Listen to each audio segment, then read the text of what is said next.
You're on the Six Screens Telenetwork, earning the reputation of giving all the right ingredients, uninhibited, in exposing the hard, cold facts about the Watchtower Society. And now, begin Disney.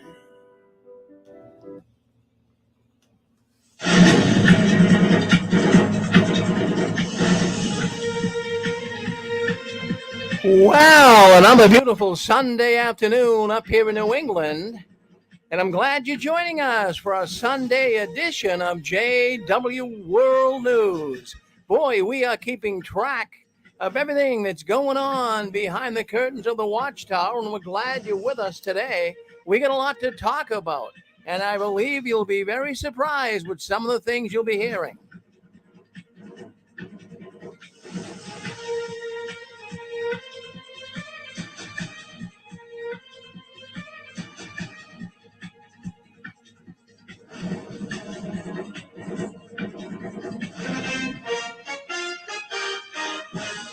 Well, hello everyone and welcome in. It's so good to have all my friends with me on a Sunday afternoon. Does it get any better than that?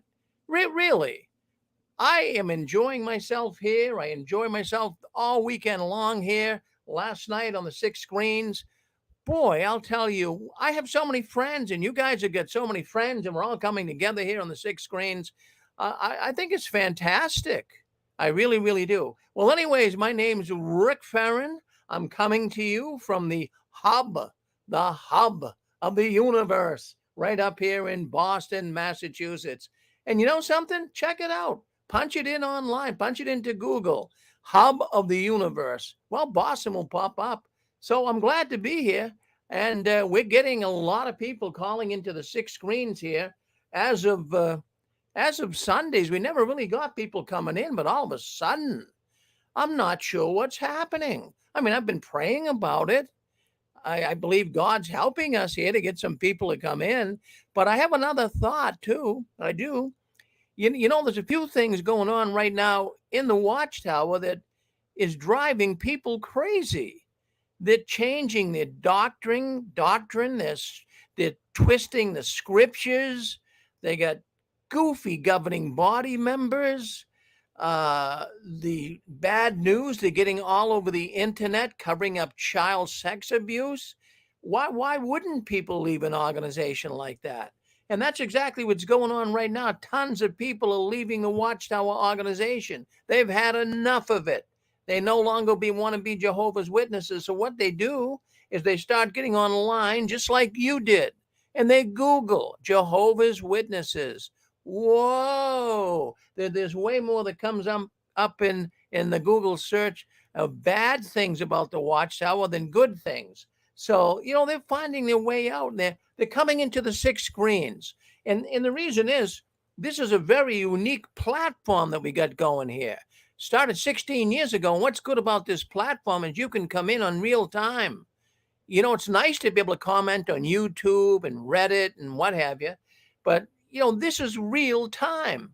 Sometimes people want to connect immediately. They don't want to wait. They want to talk in real time. So that's what we do with the Six Screens. And we're glad God is giving us the opportunity to do it. And that's really what our mission is to help people when they're leaving the Watchtower to not leave God behind.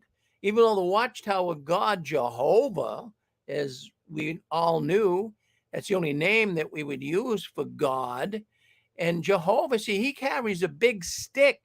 He's not like the real God and the real connection we have with Jesus as a Christian. The God of the Watchtower, he's a mean guy. I mean, really, he carries a big stick. Man, if he catches you wearing tight pants, if he catches you going to a movie that might be a little bit risque, if he catches you going to college, if he catches you kind of dancing a little close to your girlfriend, oh my goodness, he hit you with a big stick. I mean, that's what it's like in the Watchtower. That's what it's like in the Watchtower. But it's not like that in real Christianity. But anyways, I'm so glad you're with us, and we get an opportunity here to talk about the Watchtower. Now look it. A lot of people said to me, Rick, will you get off it? Jeez, what's with you? Well, can't you get the Watchtower out of your head? I can, and I get it. Look, for 16 years, we've had a lot of people come on the program and they get what they need and they move on.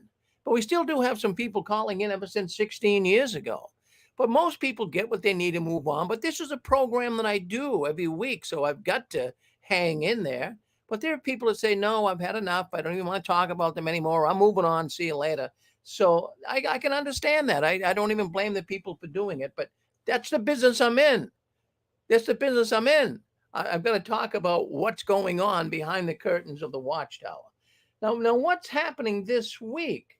Well, let me put it this way to you. The Jehovah's Witnesses have resumed their public ministry. Now, we just had Teresa on talking about the time that she gave her testimony on Anne Marie's program, and she was talking about when she was one of Jehovah's Witnesses, how you had to get time in, you had to count your hours and where you went, who you talked to, and all of this. And when the COVID hit 2 years ago, the Jehovah's Witness organization, the Watchtower, they stopped the public ministry. They just stopped it. So people weren't going door to door. They weren't wheeling their carts out. The only way they were preaching for a couple of years here is by writing letters and calling people on the telephone. How boring is that? But that's what they were doing. And they were able to still get their time in. And even though the Watchtower cut people slack, they didn't have to get as many hours in as they normally would, because even the Watchtower, I guess they have a little bit of a heart.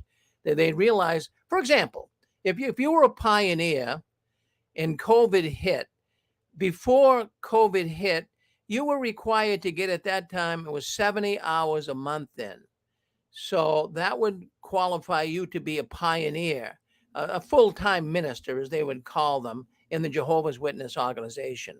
But when COVID hit, how are you going to get 70 hours in? How are you going to do that? I mean, if you sat down and wrote letters all day long and called people on the phone, you'd get burnt out. You wouldn't even want to be a witness. You'd be on the edge of suicide.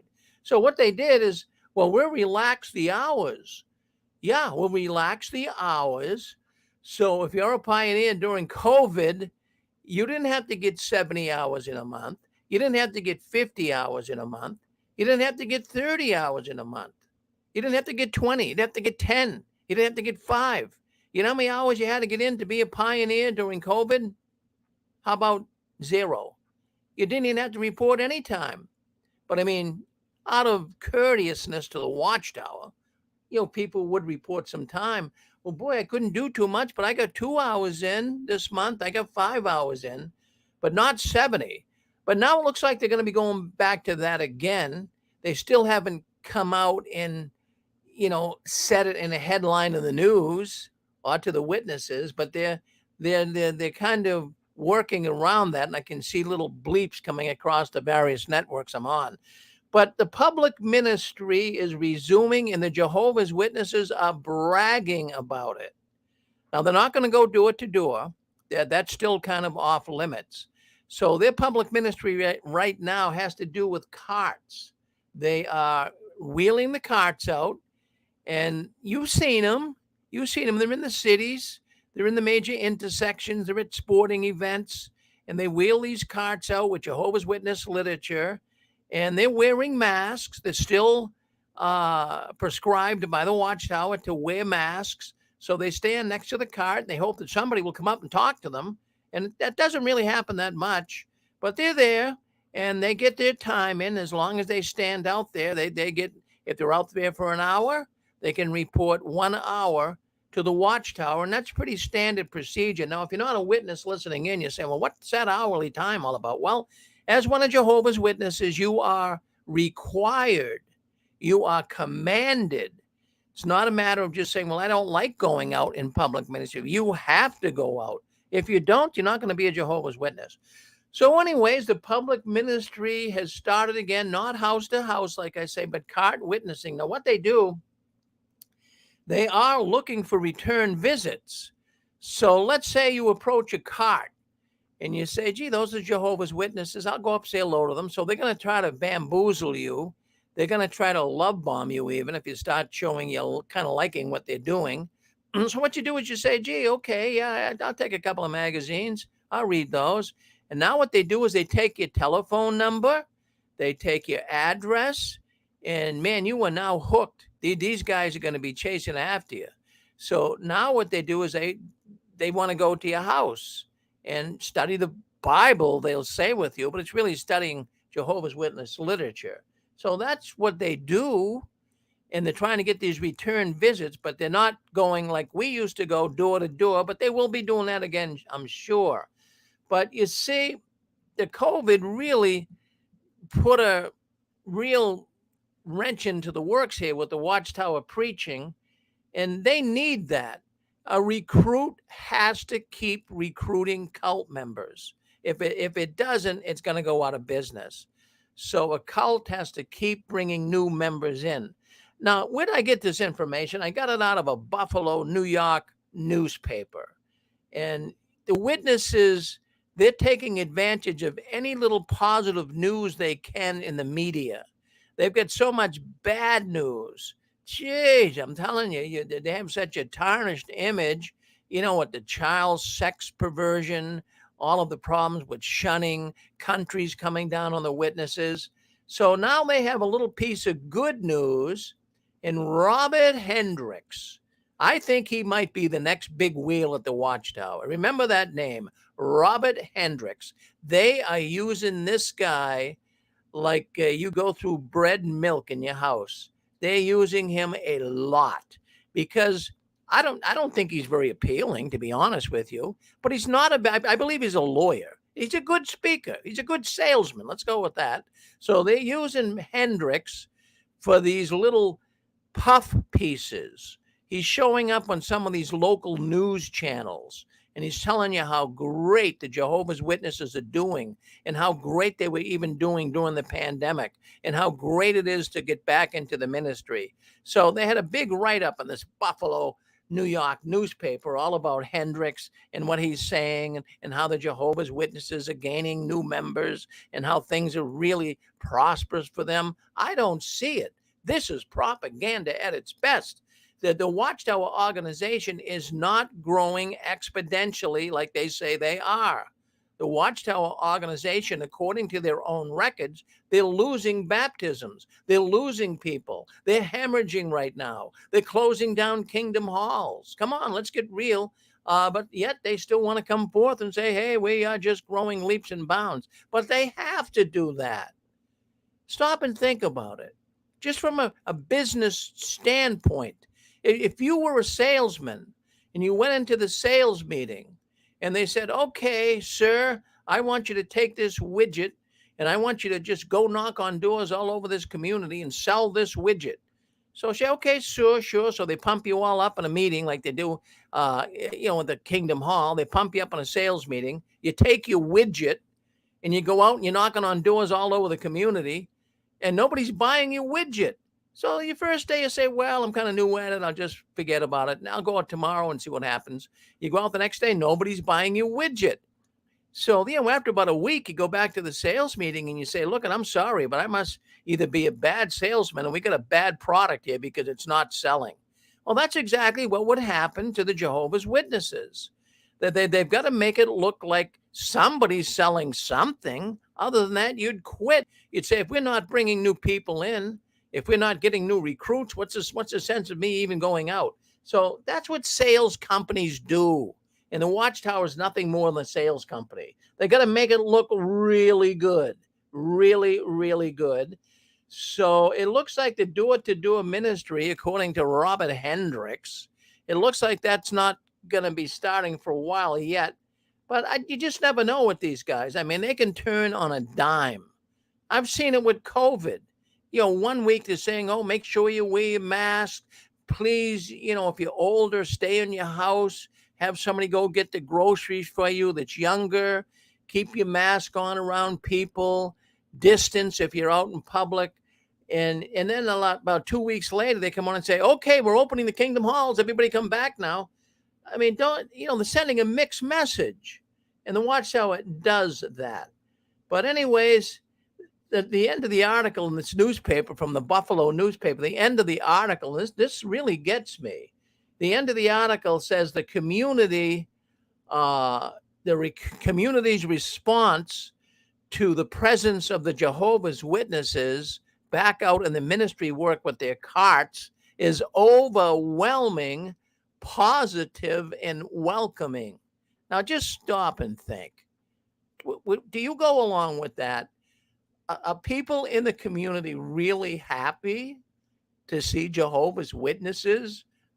Are they? I would say no. I mean, as of late, they are nothing more than, comics on TV at night, late night shows, always, make some joke about the Jehovah's Witnesses.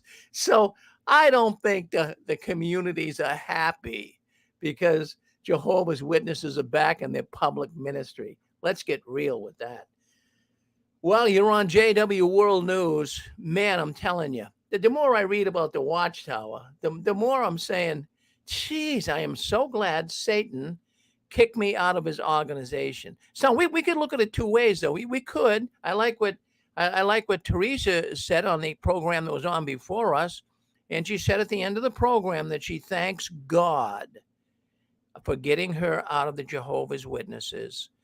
I always thank Satan for kicking me out, but I also now I'm going to take the opportunity to thank God too for getting me out of that diabolical, demonic, occultic organization. How about Ramapo? Oh, we talked about Ramapo, New York. I'll tell you, a lot of people never heard of Ramapo. I never heard of Ramapo either, but it's a town. It's a small town. It's approximately 100 miles. It's approximately 100 miles north of New York City. It's really out in the boondocks, really. There's not much going on. But there's a lot going on for the Watchtower. Their headquarters is in Warwick, which is the next town over.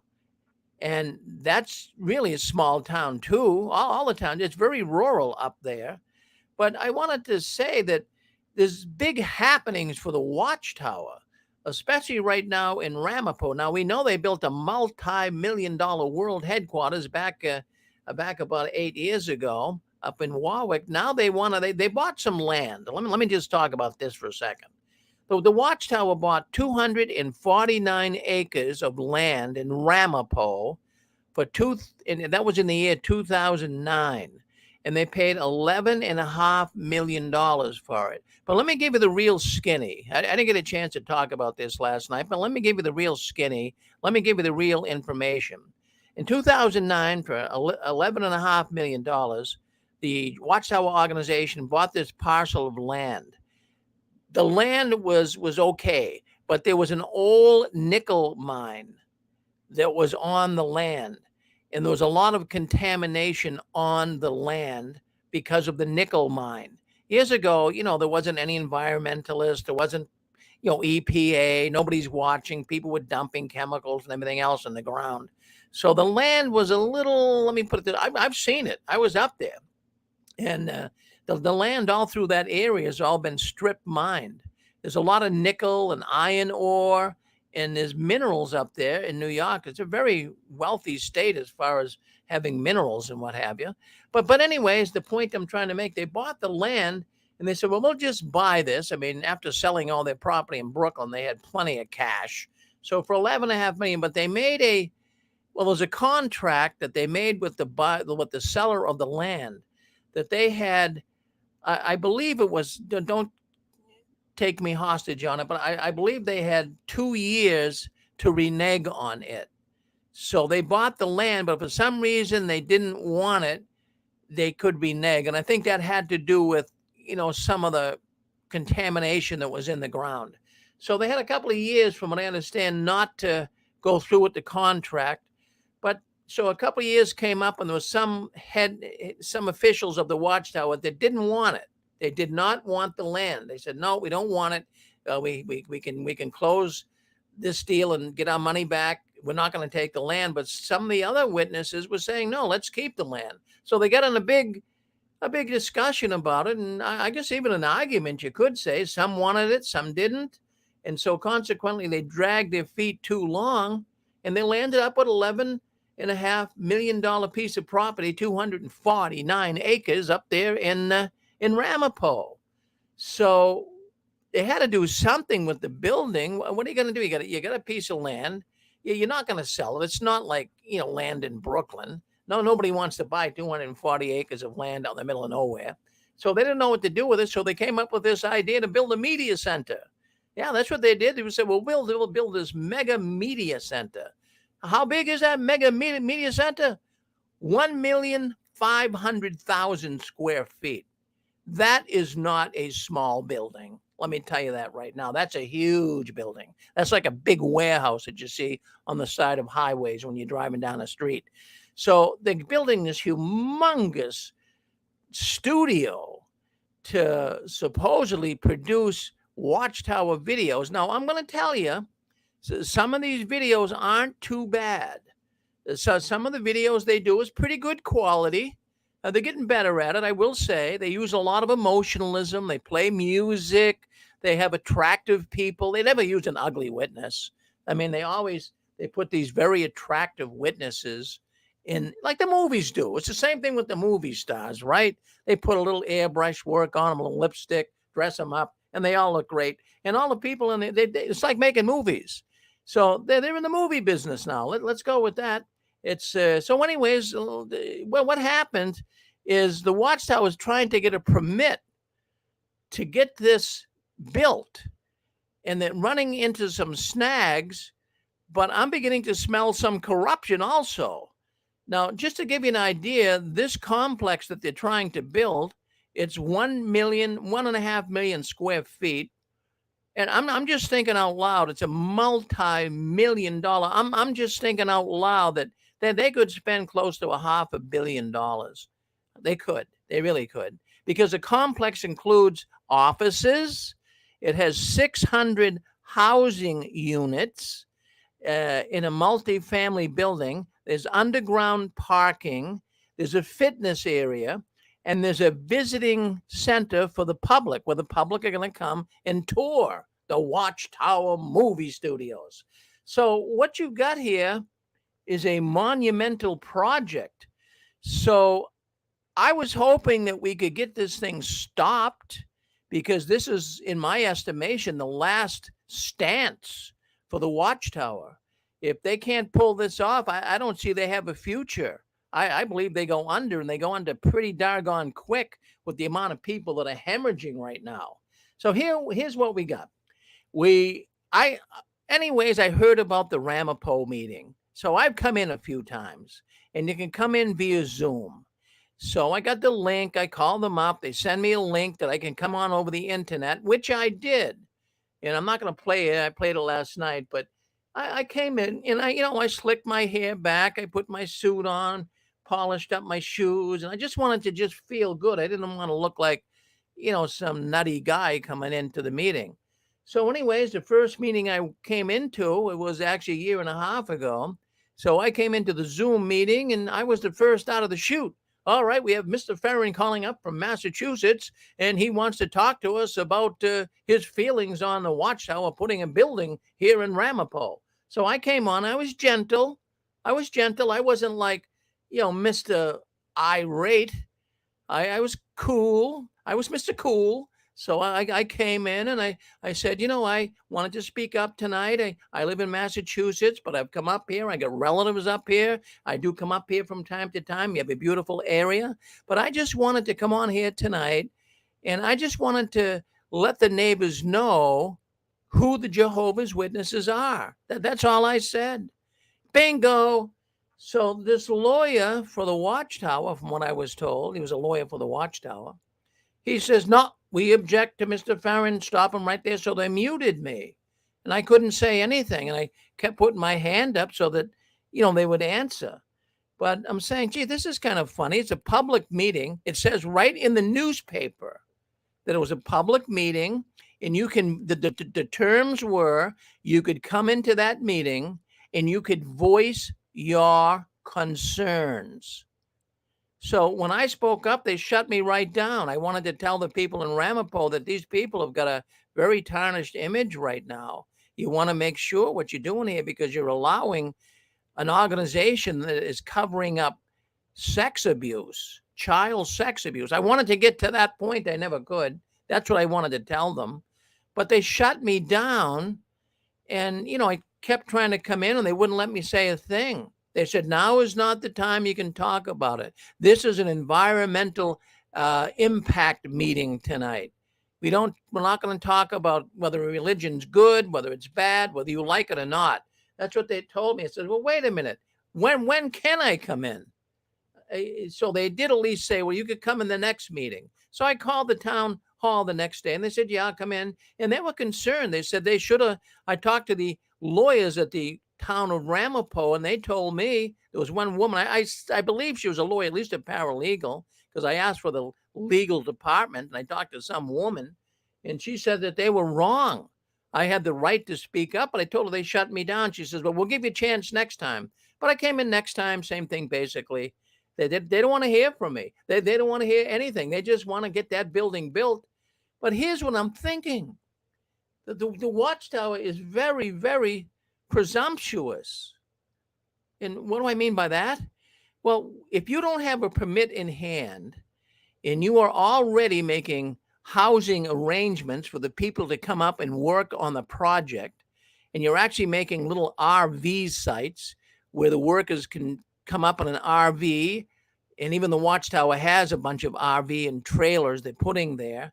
Well, would you go forward with that without having the permit in hand? I mean, aren't we taught as Jehovah's Witnesses to calculate the cost? So here's the Watchtower really defying their own principles. They're not counting the cost. They're just going ahead. And that only, now I can't say for sure, but that only smells corruption to me. So somebody said this is a shoe-in. Don't worry, just go about your business. We'll get you guys here. Don't worry. So this shows me this is a shoe-in. They're not concerned. They know they're getting the permit, and in the process of knowing that, they can go ahead and do everything they want because they know they're getting it. It's called a green handshake. That's all I'm thinking. And I have every reason in the world to think it, but I'm not saying I'm right, but it appears that way to me. So that's what I'm thinking. But anyways, it was good to be able to appear. And I'm coming back in September. They're going to have another meeting then. I believe it's September. But I'll be back in and try again. I'm not giving in. I'm not giving up or out. Going to keep moving forward. Well, if anyone would like to say something, anything you hear here so far on our Sunday edition of the news you want to speak about, all you have to do is hit *6. Go ahead. You're on with us. Hey, Rick. Yes, Dick. Yeah, just a quick thought. Earlier in your monologue there, you're talking about the Jehovah's Witnesses going door to door. I'd just like to point out, during the years of the apostles, when they were preaching, they had leprosy on the earth, and I'm sure they had a whole bunch of other diseases that I don't recall right now, but that's a command to go preach the good news. That's a command from Jesus Christ. And the apostles did that amongst leprosy and other diseases. And I'm sure you're 100% correct. The Watchtower bought off the town fathers. Thanks, Rick. Well, that's the way I look at it, Dick. I really, really do. I don't see how it could be otherwise. And even last night, we had a man call in from Illinois, and he made a lot of sense. His name is Steve. But, we talk on here every week about now nations coming after the witnesses, and they're unhappy with what the witnesses are doing and covering up of child abuse and shunning and hurting people. And, nothing ever happens to them. These countries that come after them, they usually just let it go and they don't pursue any prosecution or anything against the witnesses. And that only shows us, really, when you stop and think about it, that only shows us that, these guys are hobnobbing with the big guys that call all the shots. And the big guys get away with murder. And that's exactly what the Watchtower is getting away with right now. Thank you, Dick. Well, yeah. So what do you think? Hello, Rick. Yes, go ahead, Constance. Yeah, I was going to say, it's very interesting when it comes to construction and there's any kind of building, the general contractor has to go to the building department and has to get an official from the building department to come out and to inspect the job. and to see that everything was done up to code according to the standards of that particular county or city. And then if it has not, then what happens is the building department will not sign off, and then the general contractor has to have the subs do whatever needs to be done on the job site. But if it does meet with the approval, then the building department will sign off and give the general contractor, the permit. Now, Watchtower hasn't started building anything there, but I remember once our brother Dan came on, and this was some time back, and he had said that, New York is, I guess especially New York City, is primarily run by the mafioso. And they own and control everything in New York. So it was like, well, how does Watchtower get past this and that with the mob? So it's very, very interesting. I mean, we know the mafiosos all over. They control a lot, shipping. I mean, you name it. They're involved in everything. So, I'm not sure what's going on with Watchtower up there. But, Rick, I have to say it's very suspicious. It's very suspicious. Okay, it's very, very suspicious. That is a humongous, 1.5 million square feet is gigantic.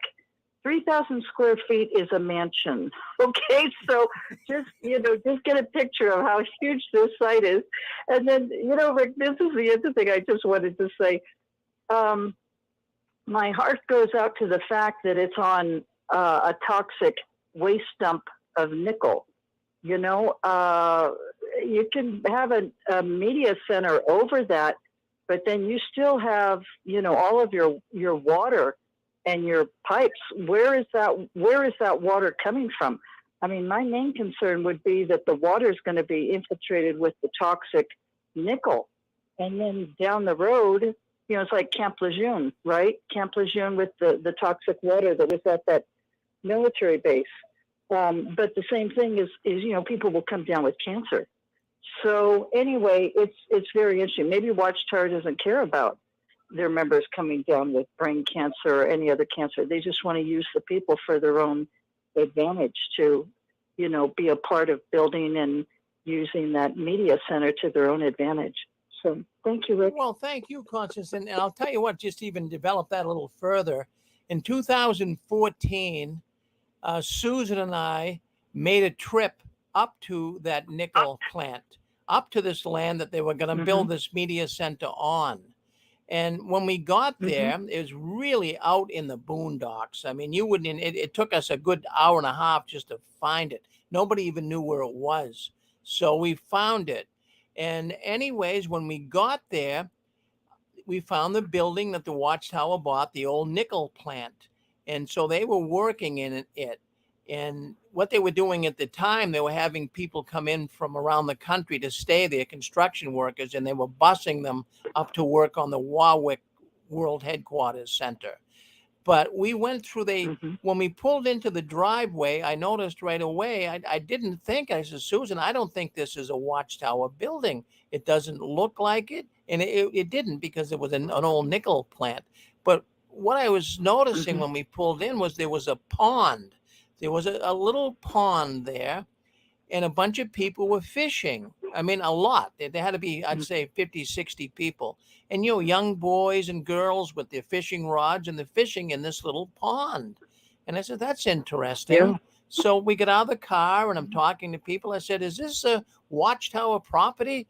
They said, oh, yeah, the Watchtower. They're such nice people.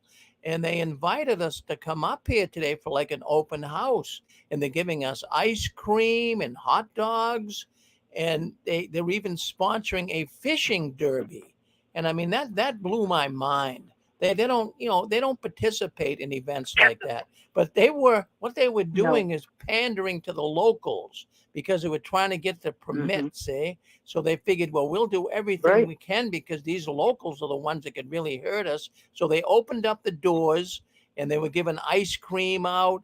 And they said, oh, the people inside. They didn't know we were, former witnesses. They said the people inside are so nice, and they're letting us use the bathroom, and they keep coming out, giving us ice cream on this hot day. So they said, you want to go in there and get some ice cream? I said, geez, maybe we will. So Susan and I walked in there and they had tours going on. So they had, this really blew my mind. They had tours. It was like, and they had a bunch of people that were being taken on tours all over the building. And so they're telling us about Wow. the workers that are coming up, and they were showing us the books they had. They weren't printing anything there, but they were really pandering to the locals. Mm-hmm. So, Susan and I left. But the one thing I wanted to say, and what got me thinking, is what you said about the nickel and what's going on, and they're concerned about cancer. Now that pond, and I got pictures of it. One of these days, I'm going to have to put it up on the 6 screen so people can see it. That pond had no vegetation growing around it. That's very unusual. Oh.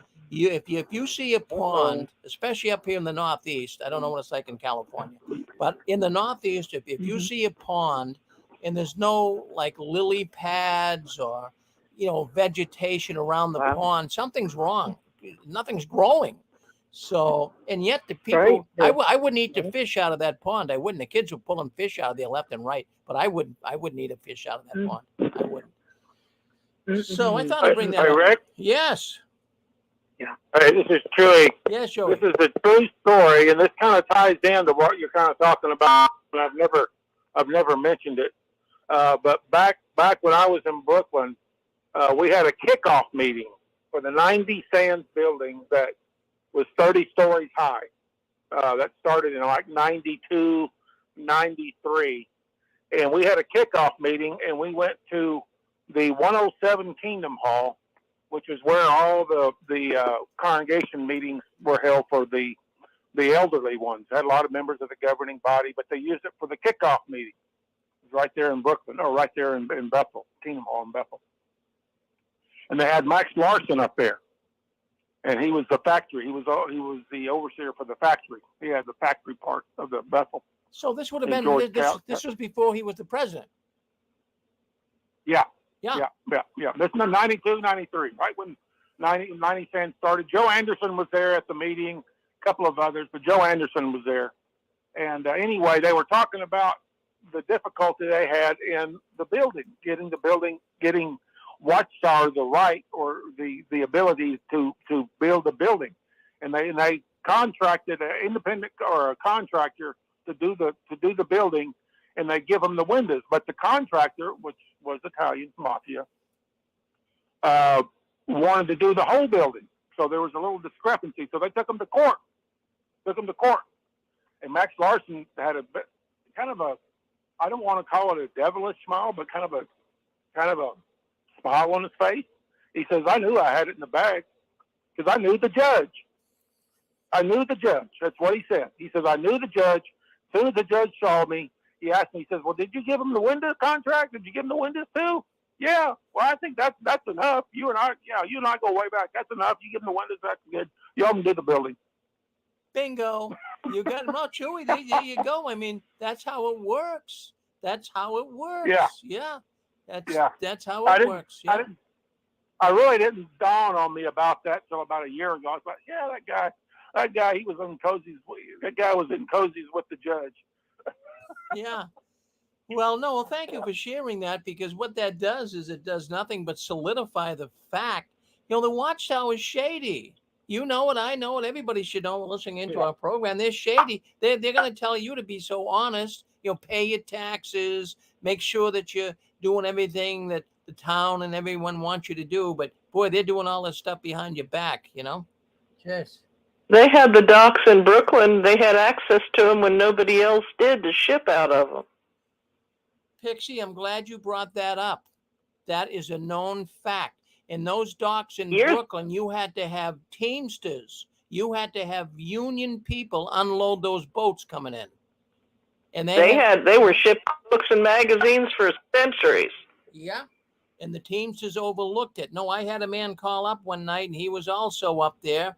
He lived in Brooklyn, and he says, everybody else, just to even unload a boat or load a boat, you got to be in the union. But the Watchtower factory, load all the boats, unload the boats, don't worry about it. Yeah, because the Merchant Marine also was right up there in Brooklyn, too.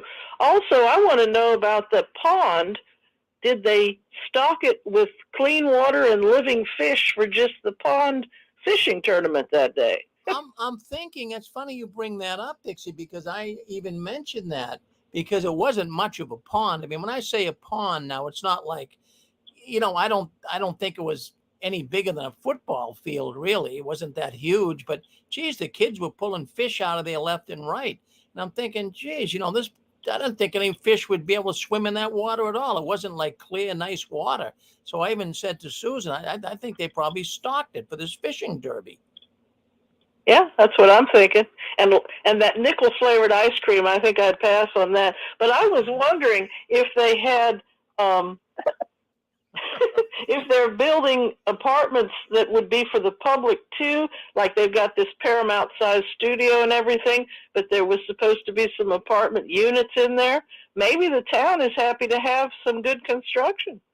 Well, this is what I was thinking, because I read the plans. I got a hold of all the plans, and I read them before I even got into the meeting up there. And in the plans, it calls for 600 apartment units. Now, 600 units with a bathroom, with a kitchen, a bedroom. I don't know how many bedrooms, it didn't say, but 600 independent units where people would live. It's a lot of units. It is a lot of units. And I'm going, for a movie studio, is this their main idea, or is something else going on that they're not talking about?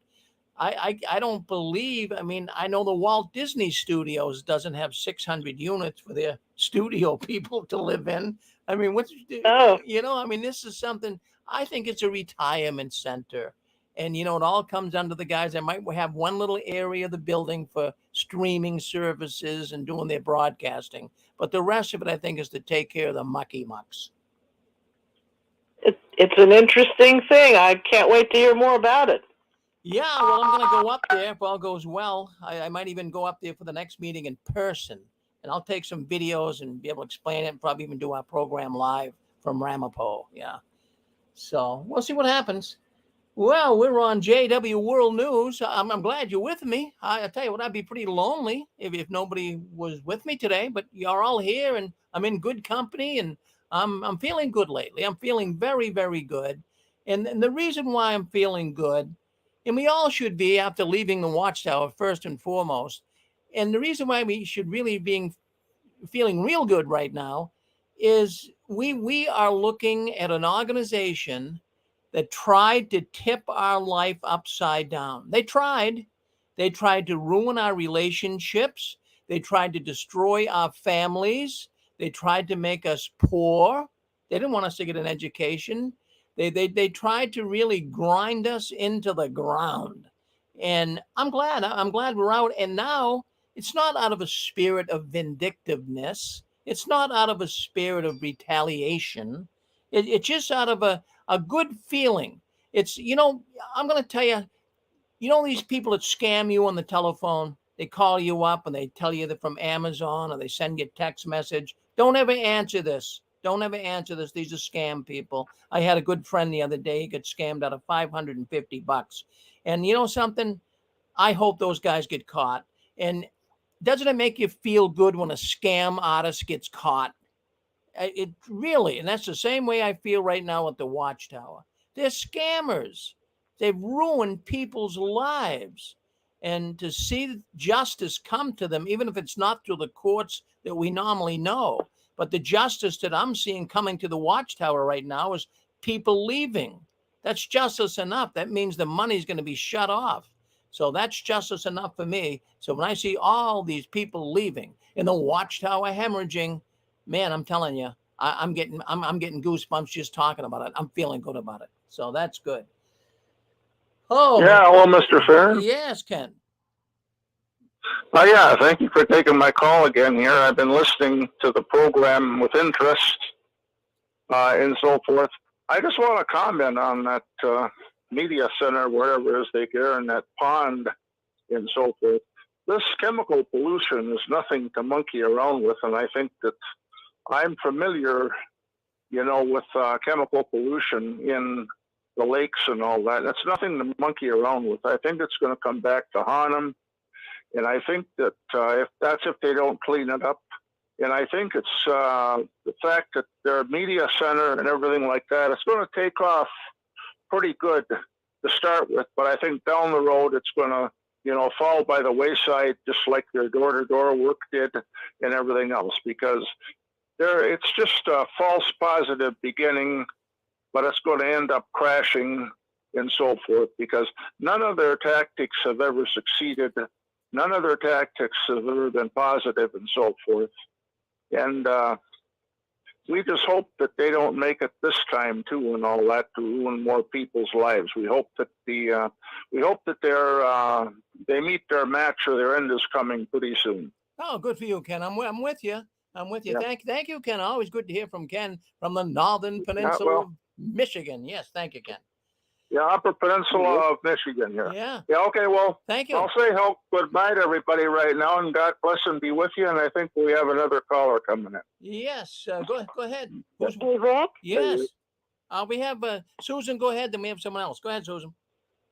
Oh, he can go first. That's okay. No, go ahead, Sue. Oh, all right, Dick. If you remember when we were up there, they were concerned about pollution, because remember, they were building Warwick, and on the Ramapo properties, they found bottles of toxic waste, or barrels of toxic waste. Remember that? Yes, I do. And it was a big deal. They were trying to get the EPA up there to find out what to do and how to clean up the land. And I don't think they ever really did. And they were not perfectly clear. In fact, they were very unclear as far as what they did with the toxic waste they did find. So I think it's a dicey area. I wouldn't want to live on top of that. No, me either. Well, thank you, Susan. No, I'm glad you brought that back to my memory. Yeah, toxic waste up there. Go ahead, Dick. Yeah, it was alluded to quite a bit in yesterday's program and today's about the corruption. Quick story, my dad was a resident engineer for the state of Massachusetts, and it was his job to make sure that the private contractors were building the highways up to spec, make sure they had the right amount of peat moss and crushed stone and hot top. And one day, my father used to always have a junk Chevy on the job, and he used to drive up and down, on unpaved roads with that car. And one day, a tractor of some kind, some front end loader or something, smashed into my father's junk Chevy. And the next thing we know, 2 days later, there's a brand new Impala in our driveway. So my father called up the dealership and said, "Get that car the hell out of my driveway." And they did. And my father, had some words for the contractor. And the contractor told my dad that this particular contractor and all the other contractors always bid a job, and 10% would go to the politicians. So there's so much corruption out there, I'm sure, in New York, and I'm sure that's why the Watchtower Bomb and Track Society is been able to do what they've been able to do, is because they're paying people off. Thank you. Oh, that's a good story, Dick. That's a really good story. Yeah, that's what they do. And that's how the big guys work. Well, here's a brand new Chevrolet for you, but look the other way so we don't have to put as much hot top on as the state wants. That's how they do it. That's how they do it. Well, my goodness, what a good day. What a good day we've been having here today on the 6 screens. Yes, comment? Yes, go ahead. Oh, thank you so much. Yes, it's been a great show. Just 2 comments, please, regarding the fish. Oh, they invited us to fish, and the fish were practically jumping out of the water. I agree. I think that the pond had been stocked by Watchtower, and because if they're saying they're jumping out of the water, those fish couldn't wait to get out of that toxic waste. No wonder they didn't have any trouble fishing. And as far as Watchtower presenting themselves as, oh, they're so nice and they're giving us ice cream, beware of Greeks bearing gifts. It is the way it works when you are going to conquer any group or any civilization. They always start out as, oh, we're here to do you a favor. We're here to better your life. Look what we have to offer you. It's all smiles and everything's cordial and thank you, please. Remember how they gave the Indians infested blankets with smallpox? This is with all civilizations. trying to be taken over. They come bearing gifts with smiles. Thank you, Rick. Well, yeah, Maria, that's a great comment too. That's true. That's exactly true. But I really appreciated Pixie's comment there. She said the ice cream flavor. She got me thinking. She says, don't take any of that nickel ice cream. But I got another name. We could call it nickels and dimes. Give me some of that nickels and dimes ice cream. And along those same lines, last night on our program, I was asking because some man called in and he said that the Watchtower is going to come up with their own cryptocurrency. And, that got my attention. I heard that before, but he was quite adamant about it and quite forward. He said that, yes, they're going to have their own cryptocurrency. And so he says they're probably going to call it the Jehovah coin. So I said, well, if anyone has any ideas on what they could call Watchtower crypto, let me know. And then I forgot to ask it before the program ended. But a person wrote me this morning and they said, I got a good name for that crypto. That I was listening to the program. I just wanted people to know they should call the crypto coin Yahweh. so, Hello? Yes, go ahead. Hi, Mr. Simon. I'm sorry. This is Kim. Yeah, Kim. I have a quick question. Yeah. Did you mention last night that your wife lost a daughter? My wife lost a daughter? Did you mention that? I thought I hadn't heard that. I don't know. I don't think I mentioned anything like that. I mean, lost her in death or just lost her from not speaking to her? I don't know. I don't know what you mean. That's what. Yeah, no, okay. No, I don't. No, nobody. We didn't lose any daughters. No, thankfully. So that's. Yeah. Oh, okay. All right. All right. Oh, by the way, your stuff is on the way. You should be getting it in about a week or so. Oh, thank you so much. Thank you. Okay. All right. Well, that's Kim. She's out of New Jersey. Rick, Yes. can I just say one quick thing, Rick, with regards to your story? Oh, yeah. I loved everyone's comments, and Susan, what she said was really interesting. When it comes to any kind of toxic waste cleanup, I mean, out here in California, they're so anal about it, Rick. I mean, my God, you can't believe how fastidious they are with regards to that. I mean, if you had a home that had asbestos in it, which is very common for the homes that were built in the 40s, the guys have to come in, with the hazmat, the whole gear and everything, And so it's very, very expensive. I don't care if it's mold. I don't care if it's asbestos or toxic cleanup. Well, when it comes to Watchtower back there in Ramapo, yeah, it was going to cost them a pretty dime. And was Watchtower going to pay that? I mean, if they knew the right people, the judges and everything else, they could just, like you say, pay them off and not have to deal with that. So it's very interesting. If it's expensive here in California for any toxic dump, I'm sure it is back there in New York as well, Rick. Well, thank you so I much. thought of that and I didn't mention. I'm glad you did, but right, that land it's on could be really contaminated. The town is looking the other way. Somebody paid some good money. I mean, all of these things run through your head. But why wouldn't they? When you're talking about the Watchtower, a lot of things run through our head. Well, we're going to get going here. We got Jay Hess. He's on board. One more comment. Go ahead. No? Okay. All right. Hold on. This is Chewy. This is another story. It's real brief. One of my first vessel jobs I had was I was in a parking lot and they were demoing the parking lot. It was a company, independent contractor,